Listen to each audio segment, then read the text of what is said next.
পার হলেও এখনো পর্যন্ত কোনো প্রতিক্রিয়া নেই যুক্তরাষ্ট্র, যুক্তরাজ্য, কানাডা সহ পশ্চিমা দেশগুলোর। নির্বাচনের আগে নানা তোড়জোড় দেখিয়েছে পশ্চিমা বিশ্ব। নির্বাচন বন্ধ করা যায়নি। अस्सलामुअलैकुम व्यूअर्स, मैं हूं एहसान खान और आप देख रहे हैं हमारा यूट्यूब चैनल एहसान रिएक्शन विद एहसान। मैं उम्मीद करता हूं आप जहां भी होंगे एंजॉय करते होंगे, मज़े में होंगे और फिट फाट होंगे। व्यूअर्स, बहुत ही इंपॉर्टेंट वीडियो है और बांग्लादेश में 2024 का इलेक्शन हुआ, उसके बाद अवामी पार्टी इलेक्शन जीत गई है। अब इलेक्शन जीतने के बाद पूरी दुनिया से फ़ोन आ रहे हैं, मुबारकबाद दे रहे हैं और बड़े बड़े नाम जिसमें चाइना, फिर रशिया के प्रेसिडेंट व्लादिमीर पुतिन ने फ़ोन किया, इंडियन पीएम ने किया, शेख हसीना जी को फ़ोन किया, मुबारकबाद दी कि आप चौथी बार वज़ीर आज़म बन गई हैं बांग्लादेश की। लेकिन अब सवाल ये किया जा रहा है, जहाँ पर इतने बड़े बड़े ममालिक बांग्लादेश की प्राइम मिनिस्टर को फ़ोन कर रहे हैं कि आप चौथी बार इलेक्शन जीत गई हैं, तो अमेरिका और कनाडा यानी वेस्टर्न कंट्रीज़ की तरफ से कोई भी मुबारकबाद का मैसेज या फ़ोन कॉल तो बड़ी दूर की बात है नहीं कर रहे। हत्ता कि उन्होंने ये भी कह दिया है कि बांग्लादेश में फ्री एंड फेयर इलेक्शन नहीं हुए। अमेरिका ने, नाजरीन, ये बड़ा स्टेटमेंट सामने आया है। अमेरिका ने कहा है कि बांग्लादेश की जो BNP बांग्लादेश नेशनल पार्टी है उसने बाइकॉट किया है, जमात इस्लामी ने बाइकॉट किया है और जिसकी वजह से जो वोट है उसकी जो कास्टिंग है वो भी बहुत कम पड़ी हुई है, वोट कास्ट और जिसको टर्न आउट कहते हैं। वो कह रही हैं कि अब देखें जो शेख हसीना है बांग्लादेश की, उन्होंने कहा कि मैंने तो ऑफर करवाई थी BNP को कि आप जो नेशनल हुकूमत बनाते हैं, गवर्नमेंट बनाते हैं, उसका आप हिस्सा बने, आपको भी हम मिनिस्ट्री वजारतें देते हैं, लेकिन वो नहीं बने और वो खुद उसने बाइकॉट किया है। और जिसकी वजह से अब जो अमेरिका है वो कह रहा है कि ये फ्री एंड फेयर इलेक्शन नहीं हुआ। अब वो आते, उसमें इलेक्शन में हिस्सा लेते, वो जीतते, उन्होंने हिस्सा ही नहीं लिया, उन्होंने इलेक्शन का ही बाइकॉट कर दिया। इसमें वो कह रहे हैं कि मेरा क्या कसूर है, अवामी पार्टी का इसमें क्या कसूर है। लेकिन अब देखना होगा कि आने वाले दिनों में क्या जो अमेरिका है वो पाबंदियां लगाएगा, वो सैंक्शंस लगाएगा बांग्लादेश के ऊपर, क्योंकि उसने तो कह दिया कि फ्री एंड फेयर इलेक्शन नहीं हुए। लेकिन साथ ही वो ये भी कह रहा है कि ठीक है, हम जो हुकूमत बनेगी उसके साथ चलेंगे। अमेरिका साथ में ये भी कह रहे हैं। लेकिन कहते हैं ना कि अमेरिका के बारे में ये कहा जाता है वो कभी भी आंखें बदल लेता है, कभी भी वो इस तरह की बात करने, जब उसको उसका मफाद, उसकी मतलब की चीज़ ना मिले तो फिर उसके ऊपर वो इसी तरह बातें करना शुरू कर देता है। तो खैर जी, अब इसी के ऊपर एक वीडियो है उसकी बांग्लादेशी मीडिया की। मैं चाहता हूं कि इस वीडियो को पहले देखें, फिर हम इसके ऊपर बात करें। वीडियो देखने से पहले चैनल को सब्सक्राइब कर लें और बेल आइकन भी प्रेस कर दें। वीडियो को लाइक भी किया करें और कमेंट सेक्शन में आप अपनी फीडबैक हमें जरूर आगाह भी किया करें। वीडियो देखिएगा, अंत तक जुड़े रहिएगा। 3, 2, 1 एंड क्यू।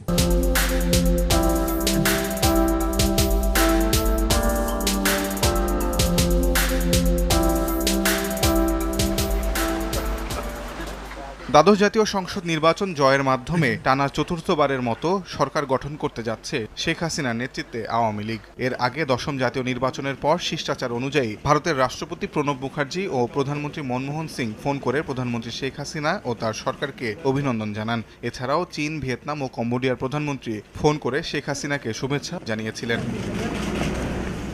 একাদশ জাতীয় নির্বাচন জয়ের পর 2018 সালের 31 ডিসেম্বর প্রধানমন্ত্রীকে টেলিফোন করে শুভেচ্ছা জানিয়েছিলেন ভারত ও নেপালের প্রধানমন্ত্রী। চীনের প্রেসিডেন্ট শি জিনপিং এর অভিনন্দন বার্তা প্রধানমন্ত্রী শেখ হাসিনাকে পৌঁছে দেন দেশটির রাষ্ট্রদূত।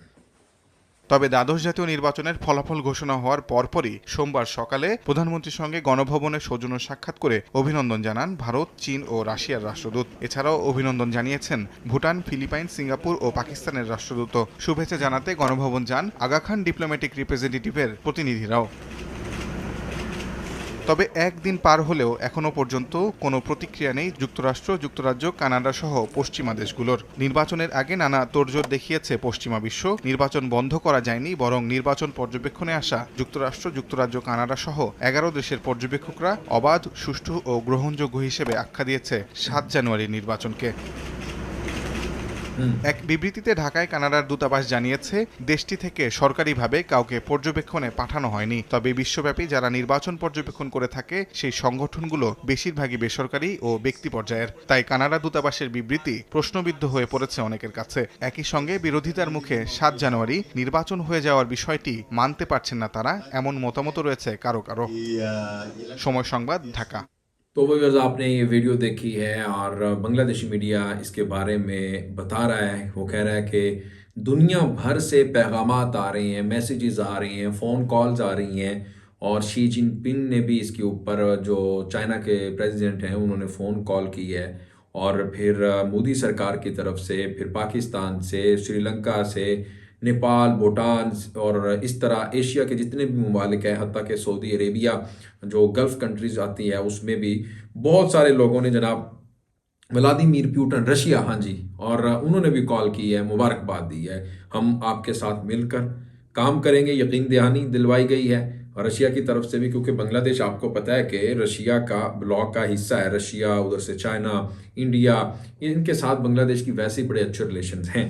तो इनकी तरफ से भी बांग्लादेश को, सिंगापुर की तरफ से मुबारकबाद के मैसेज है। वो करें जब ये सारे के सारे एशियन ममालिक, गल्फ़ कंट्री बांग्लादेश के बारे में बांग्लादेश को मुबारकबाद दे रहे हैं, कांग्रेचुलेशन शेख हसीना को फ़ोन करके दे रहे हैं, लेकिन वजह क्या है कि वेस्टर्न कंट्री इस वक्त खामोश क्यों हैं?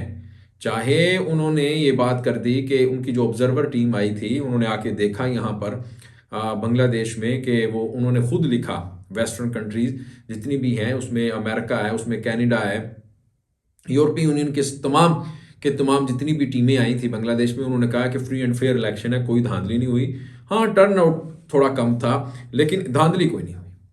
अब क्या वजह है कि उनकी तरफ से कोई भी इस तरह का अच्छा मैसेज नहीं आया और शेख हसीना को मुबारकबाद नहीं दी, खामोश है? क्या वो बांग्लादेश पर पाबंदी का सोच रहे हैं?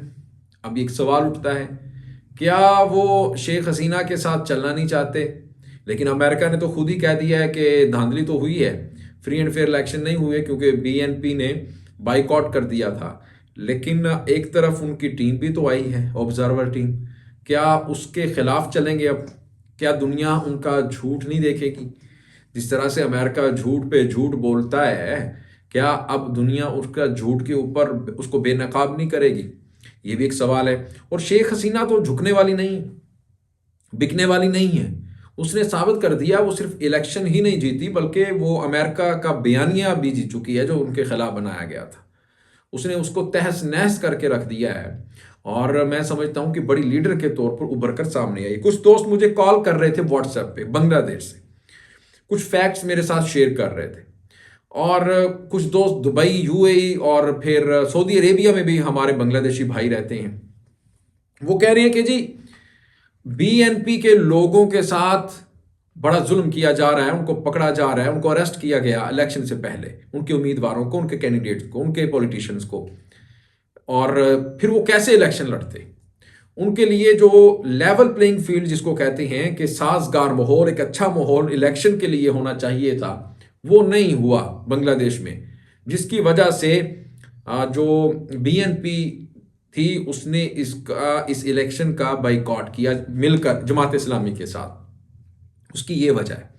और वो कह रही है, वो बहुत सारे लोग मेरे साथ रब्ता किया व्हाट्सएप पे, वो कह रहे हैं कि ये फ्री एंड फेयर इलेक्शन नहीं हुआ, ये मैनेज इलेक्शन है, इस तरह के इलेक्शन का क्या फायदा? वो मैंने कहा कि ये बात मैं आप तक पहुंचाऊं। वो बड़े गुस्से में थे, वो कह रहे थे कि जी हमारे पास जो डिटेल है हम चाहते हैं कि आपके साथ शेयर करें, लेकिन व्यूअर्स आपने भी हमें बताना है कि जो ऑब्जर्वर टीम है, मुबस्सर टीम है, इतनी दुनिया से आई, वो कुछ और बता रही है, लेकिन आप बांग्लादेश में रहते हैं, आप बताइएगा इस वक्त क्या है, क्या चल रहा है, कैसे इलेक्शन हुए हैं। लेकिन जी हमने तो वही कहना है जो मीडिया के ऊपर रिपोर्ट चलनी है, हमने तो वही बताना है जो न्यूज़पेपर पर, न्यूज़ पोर्टल पर खबर आनी है, हमने तो वही बताना है आपको, हमारे तो सोर्सेज वही हैं। उसके मुताबिक तो जनाब शेख हसीना वाज़े अक्सरियत से जीत गई और जो इंडिपेंडेंट कैंडिडेट थे वो भी जीत चुके हैं वाज़े अक्सरियत से, बड़ी तादाद में। तो खैर जी, शेख हसीना को, बांग्लादेश को, बांग्लादेशियों को बहुत बहुत मुबारक हो, क्योंकि चौथी बार वो वज़ीर आज़म बन चुकी हैं। मिलेंगे नेक्स्ट वीडियो में, तब तक के लिए अल्लाह हाफिज़।